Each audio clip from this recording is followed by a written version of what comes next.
All right, welcome back to the SportsMax Zone. We continue with cricket. It's jubilation this time for South Africa, who claimed the ICC World Test Championship title at the weekend, beating defending champions Australia by 5 wickets to end a 27-year wait for a global title, marking arguably the nation's most significant achievement in the global game. Now chasing 282 for victory and resuming the final day 69 runs behind. The Proteas, led by player of the match Aidan Markram with 136 and captain Temba Bavuma 66, reached their target before lunch on Saturday's fourth day. Now Captain Bavuma says the win was long in coming.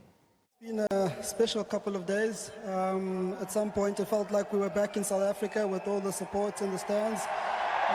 We've prepared hard for this, we've worked hard for this moment, and we came here with a lot of belief, I think also with a lot of doubters, and we're happy that we were able to play well enough to get that type of result. Special moment for us as a team, special moment for the people back home. Probably will really sink in a couple of days, but yeah, it's been special. We've been wanting this, we've been kind of knocking at the door, being relentless, getting ourselves into positions where we can be in finals. We've gone through the heartache, we've gone through the disappointment, seen it with past players who've come before us, and the sun is on us at the moment, and that responsibility, we've been carrying it, and hopefully this is one of many. Yeah, Temba Bavuma standing tall. Meanwhile, opposing captain, I don't know what's wrong with Guys, this is a serious show though. You turned it into something else, Ricardo. I'm sorry. Yeah. Anyhow, meanwhile, the opposing captain, Pat Cummins, believes their second innings batting performance let them down. Obvious, disappointment. You work so hard to get to the final, and it's just, you kind of just miss that opportunity. So, yeah, disappointment. But I think overall everyone was pretty pumped to be here to the final, make it. But yeah, it's always when you just miss that, a huge opportunity by a little bit, leaves you a little bit empty. I think there was a lot of moments where kind of both teams wrestled back control. I think, that first innings lead was really important. I think that's an opportunity where you can kind of back the opposition out of the game and put on, well over 300 plus. And, the longer you drag it out, maybe the conditions help you out a bit more. But we didn't really give ourselves, big enough of a buffer there and let them back into the game. All right, Fazir Mohammed is joining us now to recap this historic moment for South Africa. I hear that Faz is somewhere close, apparently celebrating with the South Africans. Faz, 3 editions of this World Test Championship now. 3 different winners, New Zealand, Australia, and now South Africa. What does this mean for the South Africans, but also for the global game? It means a tremendous amount for the South Africans, and I think Temba Bavuma, never mind his lack of interest, certainly stood tall throughout the entire experience, because I think more than anything else, because he's the first black South African to be selected as a frontline batsman, and he's had to wear the burden of being tagged as one of those players selected in keeping with the demands of Cricket South Africa, that there be a certain number of black players and players of colour in the South African team. So he would have been referred to that disparagingly very often in the same South African media that is now praising him. And I think that's why he's referenced how difficult it is. And indeed, it is still a journey, because the skeptics will still be there, because they just will not let go of the idea that it is now a multiracial nation, a nation in which the majority black people of South Africa finally have the chance to determine their own destiny. So that is going to continue, but it's still a really significant triumph, given all that has been said about them in getting to the championship final without having played England and Australia, and the disparaging comments about that and about the team and about the format, and now to come back and win the way they did. Remember, on the Thursday when last I was on this program, I gave Australia 80-20. I said the match is virtually over. Australia can't lose. And I certainly felt that even more on the Friday, the third day, when South Africa struggled in the field and Australia pushed that lead out to 281. So to come back and win the way they did comfortably in the end by 5 wickets. I think it's a tremendous performance for South Africa. And to your the other part of your question, I think it says what is possible outside of the so-called big three if those teams were really given a fair chance at the table of Test match cricket. Yeah, very much the case. And you know, Aiden Markham produced a sensational knock, that 136. I'm sure that will never be forgotten in the history of South Africa's cricket. But from your standpoint, Faz, just how good was the knock in that second innings from Markham? It was outstanding, and I think that's why you have to take not just the weight and the pressure of a final. You have to take the weight and the pressure of a South African team labeled as chokers as recently as the T20 Men's World Cup in June of last year, right here in the Caribbean in Barbados, where they needed a runner ball over the last 5 overs to beat India and somehow contrived to lose.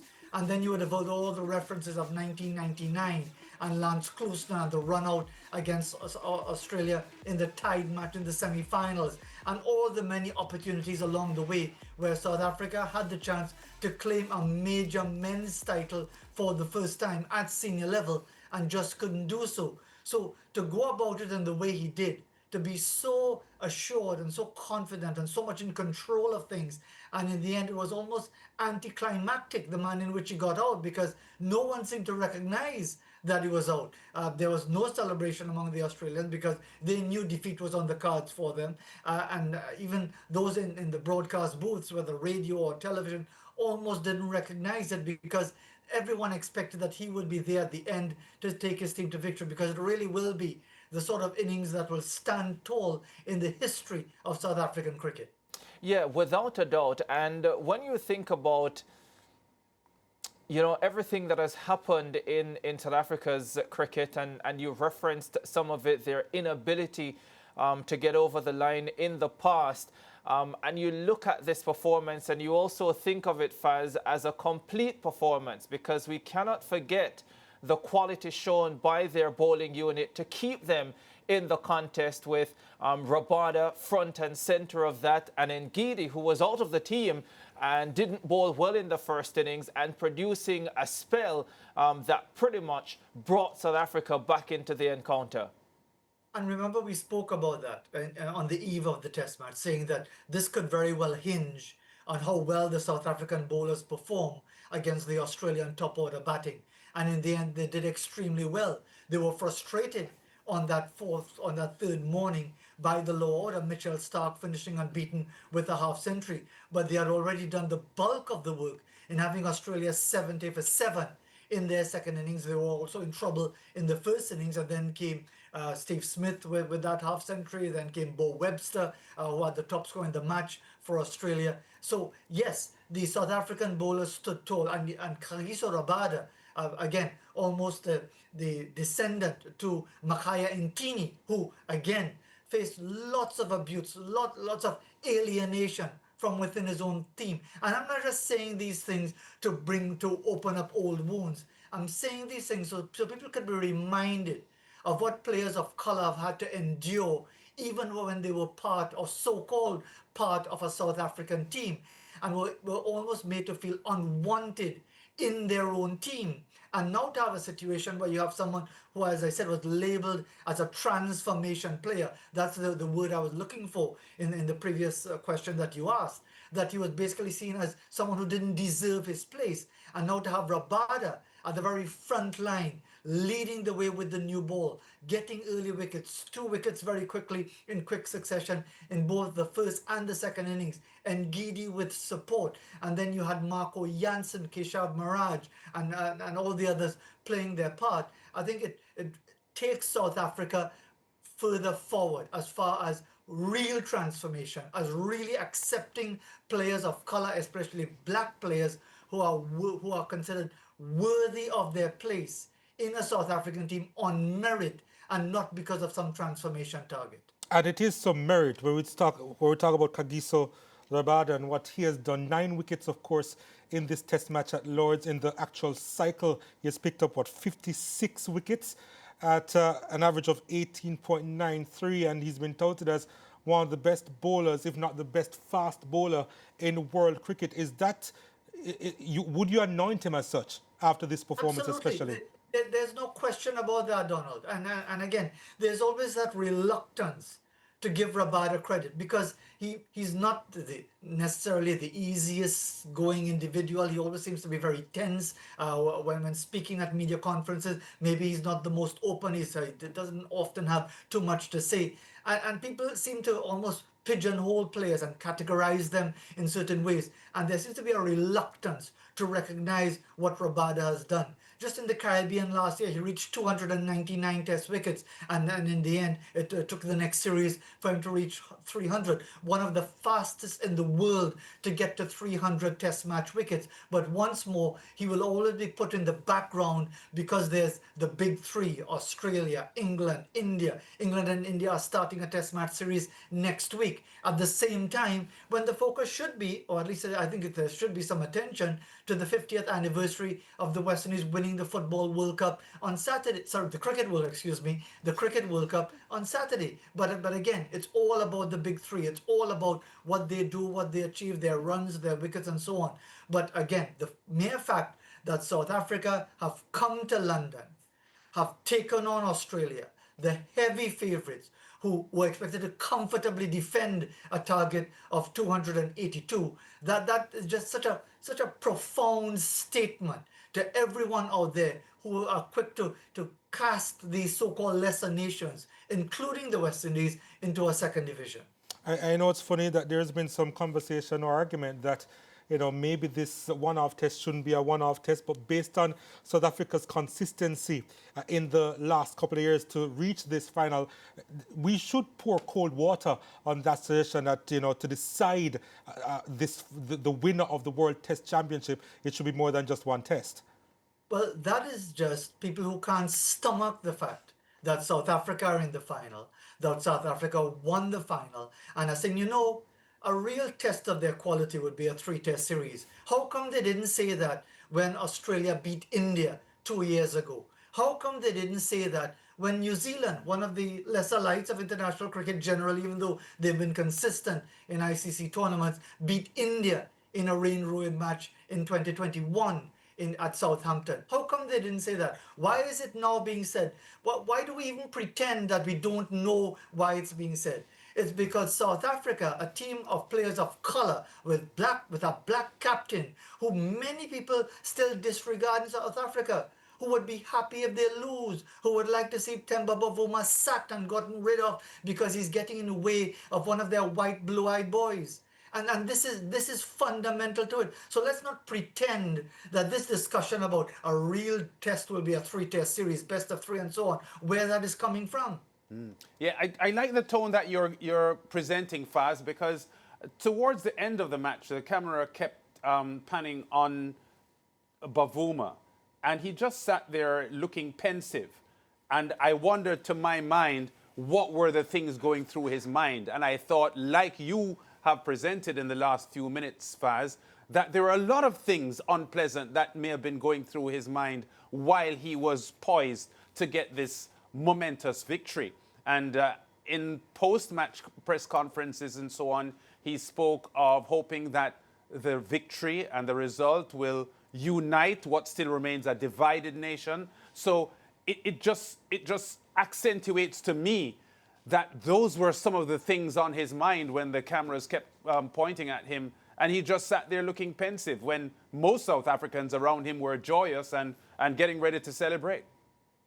And remember, before the test match started, he talked about having to have a thick skin as a South African, as a black South African captain, and having to endure all that was being said about it. And I'm sure all of that would have been going through his mind. Remember, he is always under the microscope. Whether the team does well, it's because of the white players. When the team does badly, it's the black players and the colored players. There's all, and I make the point again.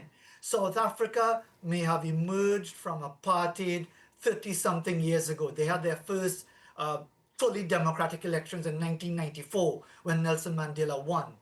But the towering heights of the economy are still controlled by the white minority. The media are still controlled by the minority. Not all are myopic, not all yearn for the past when they said things were better.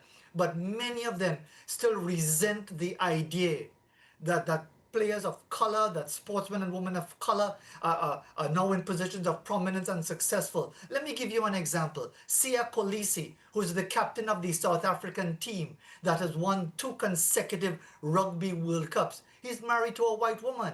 And the abuse that white woman had to endure from marrying a black man from her own South Africans tells you what South Africa is about in many ways. It is changing, obviously.